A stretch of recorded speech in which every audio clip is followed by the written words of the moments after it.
So, without any delay, let us start our English textbook. Let us read from the textbook.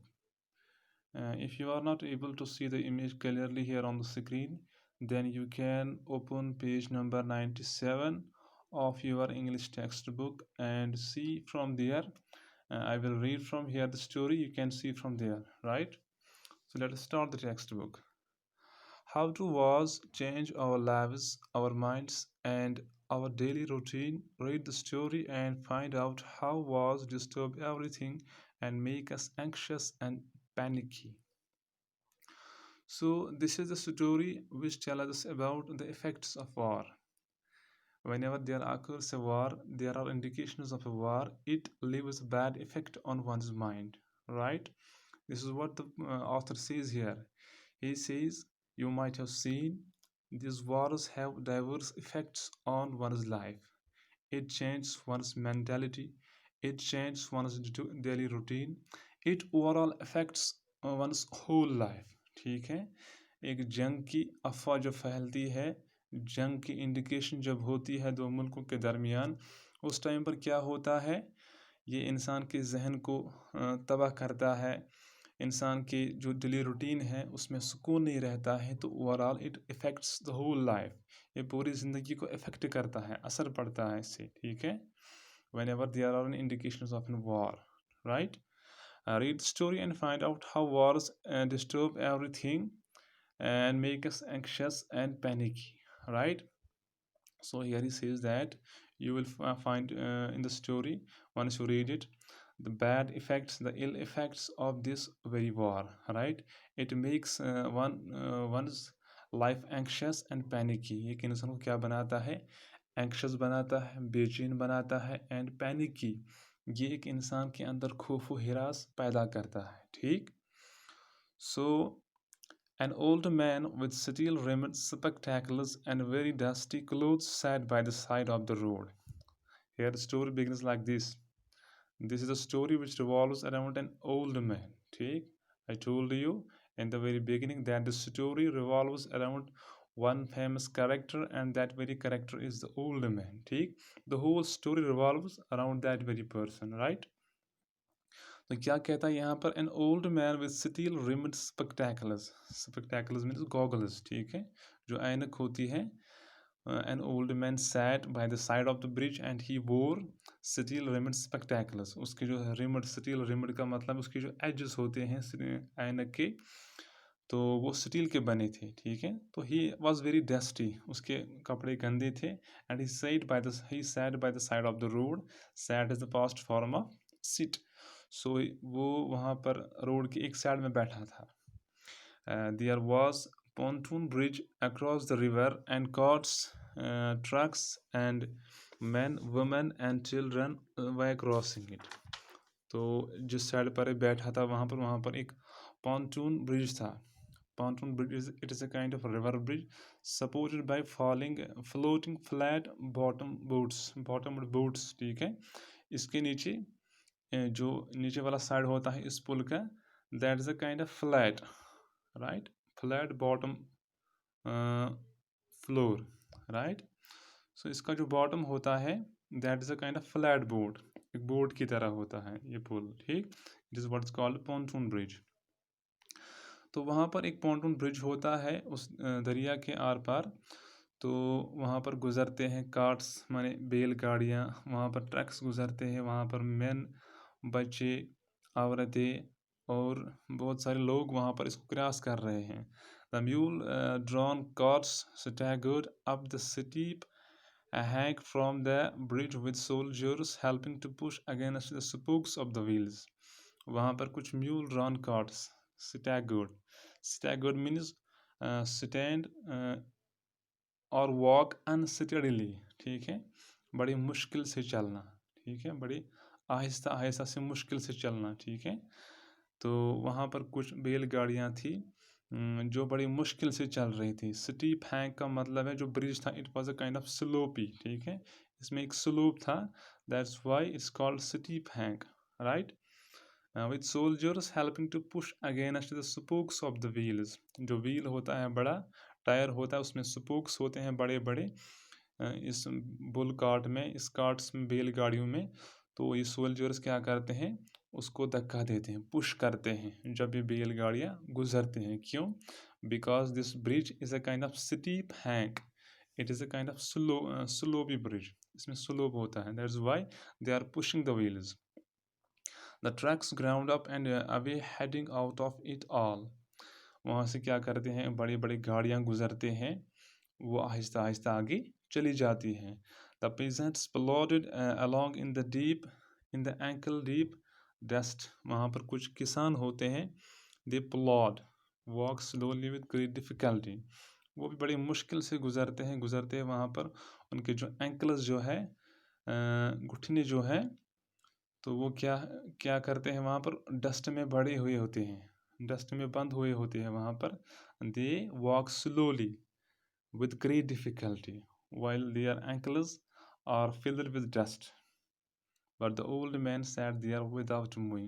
लेकिन वहाँ पर ये बूढ़ा आदमी, एक इंसान खड़ा था। he was not moving neither forward nor backward, he was stationary there। ठीक।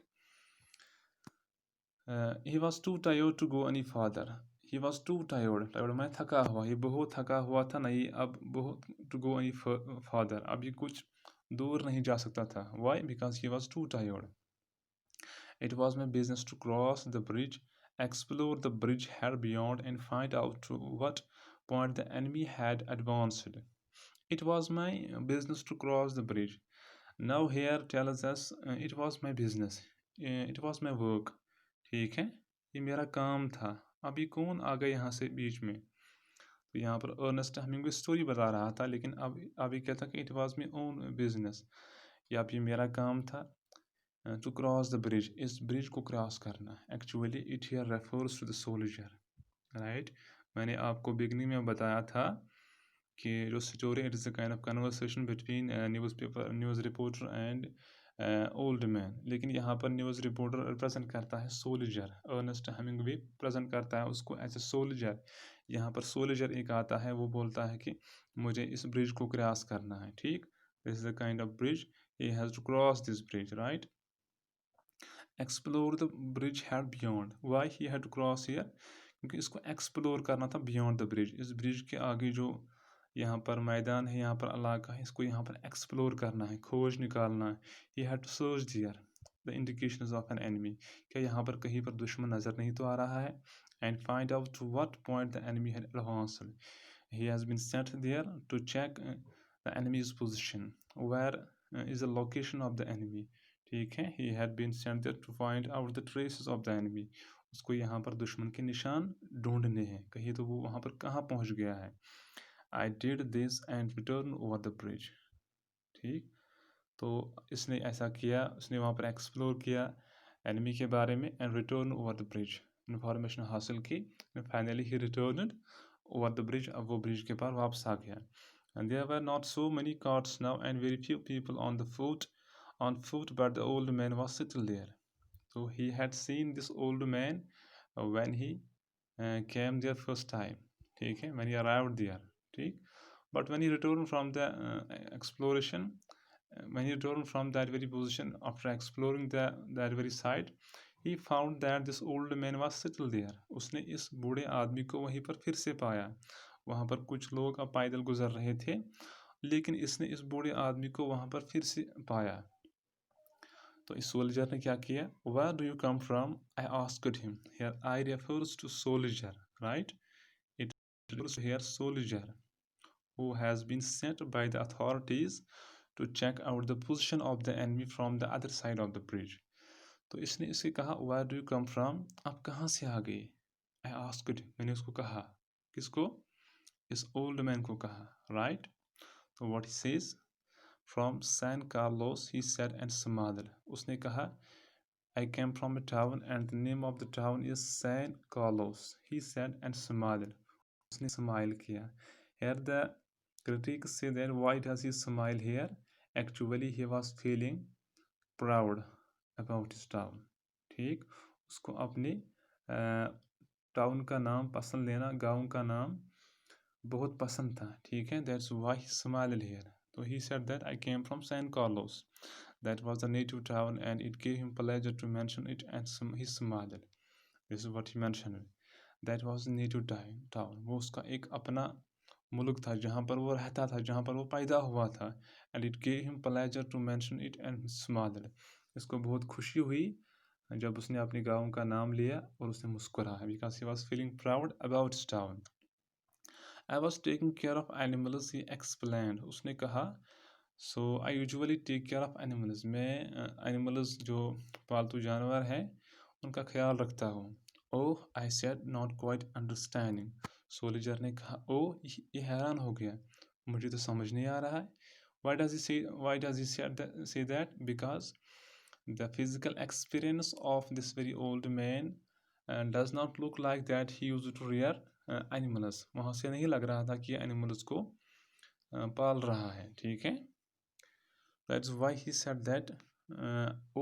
I said, not quite understand. मुझे तो नहीं लग रहा है, मुझे समझ नहीं, आप क्या कह रही हो. Yes, he said, I stayed, you see, taking care of animals.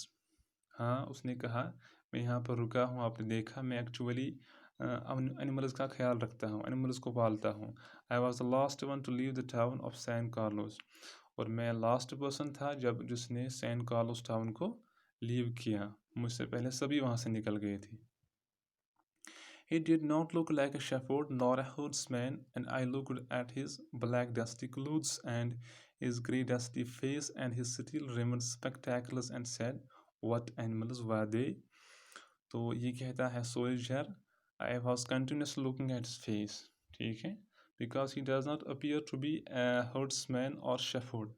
वो चेहरे से नहीं लग रहा है कि ये एक शेफर्ड है. ठीक है, ये एक हर्ड्समैन है, एनिमल्स को पाल रहा है. ठीक है, अगर उसके जो कपड़े थे बहुत गंदे लग रहे थे, उसका फेस जो है वो डस्टी था, वो गर्द आलूद था.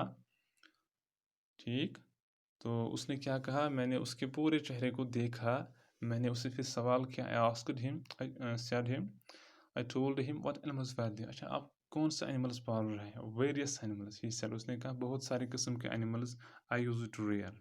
ठीक, एंड शूक हिज हेड. उसने अपना सर झुकाया. I had to leave them. उसने बड़े यहाँ पर these words are kept in inverted commas. Actually it means these are the actual words spoken by the old man. ठीक, I had to leave them. मुझे उनको छोड़ना पड़ा. Here I refers to the old man.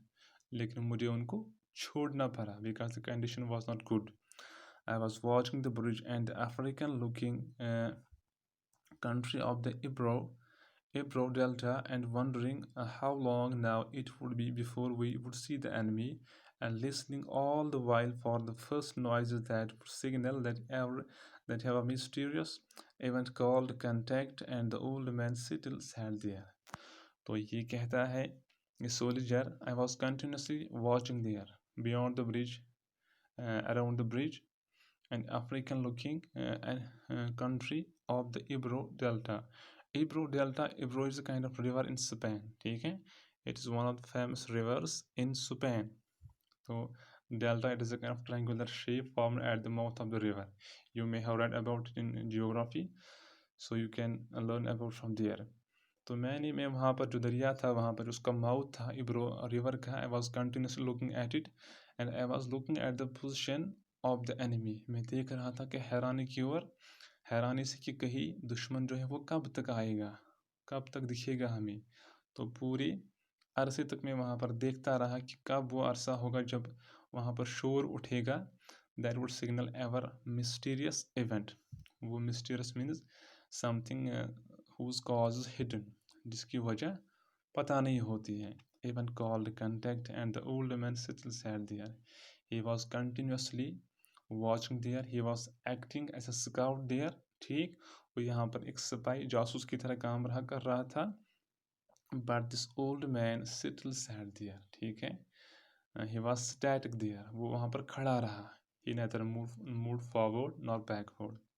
What animals were they? I asked. उसने उसको फिर से question किया, अच्छा वो कौन से एनिमल्स हैं. This soldier asked him the previous question again. उसने कहा था various kinds of animals. इसने कहा अच्छा वो कौन सा एनिमल्स हैं. There were 2 goats and a cat, and then there were 4 pairs of pigeons. ठीक है, उसने कहा मेरे पास what kind of animals I use to rear, एक तो है 2 गोट्स है, एक बिल्ली है, और है 4 pairs of pigeons, it means 8 pigeons, ठीक है, कबूतर, बिल्ली और 2 बकरियां। These are the kinds of animals I used to rear, ठीक है। 3 kinds of animals, goat, cat and 4 pairs of pigeons. And you had to leave them, I asked. मैंने उसे कहा, and finally you had left them. आपने तो उनको छोड़ा। Yes, because of the artillery. The captain told me to go because of the artillery. उसने कहा हाँ, मुझे तो उनको छोड़ना पड़ा artillery की वजह से। Artillery, it actually means a heavy weapon. It is a kind of heavy weapon, ठीक है, which is usually kept on vehicles when we move it from one place to another place, ठीक है। इसको हम बड़ी गाड़ी पर रखते हैं, टैंकों पर रखते हैं, कई जब हम इन वेपन्स को इतने बड़े होते हैं, जब इनको एक जगह से दूसरी जगह लेना पड़ता है, we have kept these weapons on other vehicles, ठीक, in order to move them from one place to another. इन्हीं बारूद का, इन्हीं हथियारों का मुझे खौफ था, इन्हीं की वजह से मुझे उस टाउन को छोड़ना पड़ा, उन एनिमल्स को छोड़ना पड़ा। और कैप्टन ने मुझे कहा कि you must go from here because of this artilleries, if they will blast they will not keep you alive here, ठीक है, तो आपको यहाँ से जाना पड़ेगा। And you have no family, I asked, watching the far end of the bridge where a few lost carts were hurrying down the slope of the bank.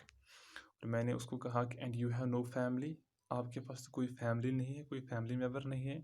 Don't you don't have wife, children, mother, father, cousins, आपकी तो कोई family नहीं है। मैं देख रहा था जो ब्रिज था, पुल था, वहाँ पर उसके किनारे की ओर जहाँ से कुछ गाड़ियाँ, बैलगाड़ियाँ गुजर रहे थे उस स्लोप के नीचे, they were going downwards towards the bridge. No, he said, only the animals I stated, लेकिन नहीं, मेरा कोई फैमिली मेम्बर नहीं है, मेरे वही एनिमल्स फैमिली मेम्बर है which I had mentioned. I stated का मतलब जो मैंने ऊपर इनका जिक्र किया है, which I mentioned above. The cat of course will be all right, बिल्ली तो बेशक बहुत ठीक से होगी। अब ये अपने एनिमल्स को याद कर रहा है। A cat can look out for itself but I can not think what will become of the others. जो बिल्ली है can look out for itself, बिल्ली तो खुद अपना ख्याल रखेगी, लेकिन but I can not think what will become of the others, लेकिन मुझे तो बाकियों की परवाह है कि वो क्या करेंगे बेचारे। What politics have you asked, क्योंकि जब जंग होता है it actually goes because of the politics, ठीक, तो ये पॉलिटिक्स की वजह से होता है, ठीक। तो अगर आपको याद है पिछले साल में जो हिंदुस्तान ने बहुत जंग का माहौल गर्म किया था, this was all around going the politics, BJP party was doing it for their vote bank, ठीक। ये भी कहता है इसको कि अच्छा आप किस पॉलिटिक्स से बिलोंग करते हैं, कहीं तो आप सियासत नहीं कर रहे हैं। I am without politics, he said, नहीं मैं कोई सियासत नहीं कर रहा हूँ, मुझे उससे कोई लेन देन नहीं है। आई एम 76 ईयर्स ओल्ड, मेरी उम्र 76 है। I have come 12 kilometers now and I think now I can go no further, ठीक है। So he says that I came from 12 kilometers by foot and now I am not able to walk any further, तो any longer, तो अब मैं कुछ नहीं आगे जा सकता हूँ। I am too tired, मैं तो 76 ईयर्स का आदमी हूँ, इंसान हूँ, बूढ़ा हूँ, तो मैं 12 किलोमीटर पैदल आया, तो अब मैं आगे नहीं जा सकता हूँ। वाट पॉलिटिक्स, अच्छा, this is not a good place to stop, I said, अच्छा, मैंने उसको कहा कि आप यहाँ से, ये जगह आपके लिए अच्छी नहीं है, ठीक नहीं है। If you can make it, there are tracks up the road where it forks for Tortosa, ठीक है। This is also one more place mentioned here. उसने उसको कहा कि यहाँ पर कुछ बहुत सारे ट्रैक्स गुजर रहे हैं, यहाँ पर वायर फॉक्स का मतलब है जहाँ पर एक रोड डाइवर्ज होता है 2 डायरेक्शंस की ओर, ठीक है, dividing point into a road और रिवर, जहाँ पर 2 रास्ते निकलते हैं, आप ट्रक्स के ज़रिए जा सकते हो यहाँ से टोटोट्सा, ठीक है। I will wait a while he said. उसने कहा नहीं मैं कुछ देर इंतज़ार करूँगा and then I will go. Where do the tracks go, फिर मैं जाऊँगा। अच्छा मुझे आप बताइए कि where they are going this tracks towards I told him. ठीक है, उसने कहा towards Barcelona, they are going towards Barcelona. It is a seaport in northeastern Spain on the Mediterranean. ठीक है, it is one more place mentioned in Spain and they are approaching towards that very place. उसी की तरफ जा रहे हैं। मैंने उसको कहा I know of no one in that direction, he said. उसने कहा था मैं किसी को जानता नहीं उस रास्ते की ओर, but thank you very much, thank you again for very much. लेकिन आपका बहुत बहुत शुक्रिया ये सलाह देने के लिए, मशवरा देने के लिए। He looked at me very blankly and tiredly. तो अब वो he was looking at me very blankly and tiredly. अब वो थका हुआ नज़र आ रहा था। He was looking continuously at me. ठीक है, वो मेरी ओर देख रहा था blankly माने with an empty expression. उसको अब कोई तसल्ला नहीं थी मुझसे। And he was very tired. Then said having to share his worry with someone. तो उसने कहा कि मैं अपनी परेशानी किसी से शेयर कर रहा हूँ, किसी के साथ बिता रहा हूँ। The cat will be all right, बिल्ली तो वो ठीक होगी। आई एम श्योर, मुझे पूरा यकीन है। There is no need to be unquiet about the cat, उसके बारे में परवाह करने की ज़रूरत नहीं है। ठीक है, there is no need unquiet many to make noise, to make worry about the cat because she will be able to manage herself. She can climb a tree, she can go from one place to another. There is no need to worry about that very cat.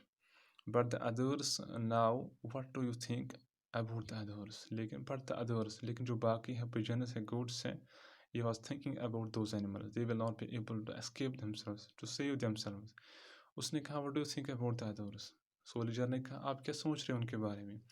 Why they'll probably come through it all right. शायद शायद तो वो बहुत आराम से ठीक निकलेंगे वहाँ से। You think so? उसने कहा आप ऐसा सोच रहे हो? उसने कहा सोल्जर से आप ऐसा सोच रहे हो? Why not? सोल्जर ने कहा क्यों नहीं? I said watching the far and where now there were no carts. वहाँ से वो बैलगाड़ा जो गुजर रहे थे, they were not visible now. ठीक है, they have disappeared from this sight. अब वो वहाँ से दूर गए हैं, वहाँ से कोई नहीं जा रहा है। उसने कहा क्यों नहीं? वो तो अपना ख्याल, वो बिल्कुल ठीक होंगे शायद।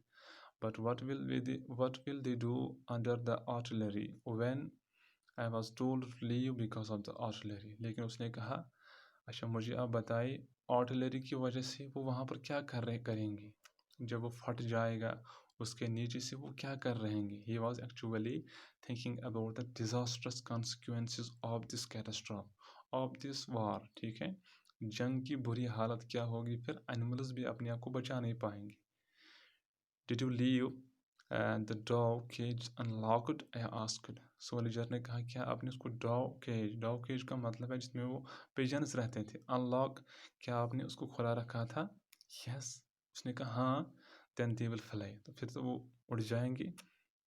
Yes certainly they will fly, हाँ वो तो उड़ जाएंगे। बट अदर्स, लेकिन बाकी, what remained there remained the goats. He was thinking now about the goats. पहले उसने कैट्स के बारे में खुद सोचा, they will be able to manage themselves. Then उसके बाद सोचा उसने, सोल्जर ने कहा the birds will fly into the air and they will escape them, save themselves. Now he's thinking about the goats. Uh, it is better to not to think about the others, he said. उसने कहा ठीक है कि आप उनके बारे में परवाह न करें। If you are rested, I would go. I urged. Get up and try to walk now. If you are rested, I would go. अगर यहाँ पर आपने आराम किया, आराम करोगे, आई वुड गो, तो मैं यहाँ पर से फिलहाल जाऊँगा। आई अर्ज, उसने कहा get up and try to walk ना, फिर आप वहाँ से उठो और कुछ आगे चलो, क्योंकि अब यहाँ पर साइड जो है it is not safe for you, you have to walk from here, you have to move from here this place. Thank you, he said and got to his feet. उसने कहा चलो शुक्रिया। रेस्ट करने के बाद तो अब वो अपने पैरों पर खड़ा हो गया। swayed from side to side, sway माने moving from one place to another, आगे पीछे जा रहा है, इधर उधर जा रहा है। ठीक है, and then sat down backwards in the dust, फिर वो गिर पड़ा। Finally he fell down backwards in the dust, उस धूल में वहाँ गिर पड़ा। Because he was too tired, he was very much tired. ठीक है. Now he was not able to stand on his own foot. He finally fell down on the ground. I was only taking care of animals, he said tearly, but no longer to me. उसने कहा मैं तो अपने animals का ख्याल रख रहा था. बड़ी सुस्ती के साथ कहा, आहिस्ता आवाज़ से कहा, but no longer to me, लेकिन मैं अपना ख्याल नहीं रख पाया. I was only taking care of animals, मैं सिर्फ एनिमल्स का ख्याल रखा करता था. There was nothing to do about him. It was Easter Sunday and the fascists were advancing towards the Ebro. तो उसने कहा, सूरज कहता है कि फिर मैं उसके बारे में कुछ नहीं कर पाया, because it was Easter Sunday. Easter Sunday, it is a kind of a holy Sunday. It is a kind of holy day for the Christians, ठीक है. And the fascists were advancing towards the Ebro. Fascist, it was a kind of a racial group, fascists, and they were advancing towards the Ebro. वो जो fascists थे, Nazi वहाँ पर थे, fascists, they were advancing towards the Ebro. तो finally वो गुजर रहे थे, वो फौज fascists का था, वो इब्रो की ओर चल रहे थे. It was a great overcast day with a low ceiling, so their plans were not set up. ये यहाँ पर जो था, it was an overcast day. Overcast माने darkened clouds. इस रात क्या थे, इस दिन क्या थे? The sky was full with dark clouds and with a low ceiling, so their plans were not up. तो वहाँ पर जो था, ceiling here refers to low level of the clouds की लेवल बहुत कम थी, and the planes were not able to get up, and the fact that cats know how to look after themselves was all the good luck that the old man would ever have. यहाँ पर ये कह रहा है, फिर जो वहाँ पर कैट्स जो थे, एनिमल्स जो थे, तो कैट्स अपना ख्याल खुद रख पाए, लेकिन but unfortunately they had a luck to take care of themselves, but the luck was not having this very old man who had not escaped himself from these conflicts, from these tensions, from these aggressions of war. ठीक, तो ये अपने आप को इन जंगी हालात से नहीं बचा पाया. तो his mind was totally disturbed. This was the whole story which revolved around this very character and the old man, right? So now if we look at the theme of the story, ठीक है, what we get from the story, first it presents the theme that sufferings of common people in war. Suffering of common people. Sufferings of common people in a war. Common people in war. This is one of the famous themes of this story. जंगी हालत जब होती है, इससे मुतासिर होता है common people, ठीक है. ब्यूरोक्रेट्स जो होते हैं, rich people, they are doing politics with the war, right. But what suffers mainly here in this war, it is the common people. Man's love for animals. इससे यहाँ पर जो man's love for animals, जो common people होता है, common man होता है, here it highlights the man's love for animals, ठीक है. ये अपने आप से ज़्यादा ख्याल रखता है animals का. He considers them as his family members. Those two animals too suffered during a war. Animals भी सफ़र करते हैं. Love for one's native place. One's native place. Right. This is also mentioned in the story. एक इंसान को अपने वतन की बार बार याद आ रही है, ठीक है. जब एक इंसान अपने वतन से निकलता है, ठीक है, तो उसको उसकी बार बार याद आ रही है. These are the kinds of themes which are mentioned in the story. एक जंगी हालत जो होती है, जब होती है, man's mind got disturbed. It affects his mental health. It affects his daily routine. It finally affects his whole life, ठीक है. जंग में यूजुअली इफेक्ट सफ़र करता है कॉमन इंसान. वो अपनी जो प्रॉपर्टी है उनको भी खोता है, और उसको अपने वतन की याद बार बार आती है. These are the kinds of themes which are mentioned in this very story. I hope you understood it very well. Inshallah, In our next class, we will deal with our next chapter. Thank you very much.